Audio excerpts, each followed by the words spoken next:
ఈరోజు ఒక కథ నేర్చుకుందామా? ఒక అడవిలో జింక చిలుక అని ఇద్దరు ఫ్రెండ్స్ ఉండేవాళ్ళు. ఒకరోజు ఆ అడవిలో వేటగాడు వల పన్నాడు. అది తెలియక ఆహారం కోసం అటుగా వెళ్తున్న జింక ఆ వలలో చిక్కుకుంది. వలలో చిక్కుకున్న జింకను తన ఇంటికి తీసుకువెళ్ళటానికి భుజం మీద వేసుకుని బయలుదేరాడు ఆ వేటగాడు. ఇదంతా చెట్టుపై నుంచి చూస్తున్న చిలుక తన ఫ్రెండ్ని ఎలాగైనా కాపాడుకోవాలి అని వేటగాడు వెళ్తున్న దారిలో దెబ్బ తగిలి ఎగరలేకపోతున్న పక్షిలాగా నటించింది. వేటగాడు ఆ జింకను పక్కన పెట్టి ఆ చిలుక కోసం నెమ్మదిగా దాని దగ్గరకు వెళ్ళాడు. చిలుక వేటగాడు వస్తుండడం గమనించి తుర్రుని ఎగిరిపోయింది. తుర్రుని ఎగిరిపోయిన చిలుకను చూసి ఆశ్చర్యపోతూ ఇటు తిరిగి జింకను చూశాడు. జింక కూడా రివ్వుని పరిగెత్తింది.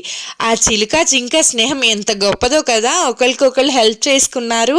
నిజమైన స్నేహితులు ఎంత కష్టం వచ్చినా విడిచిపెట్టరు.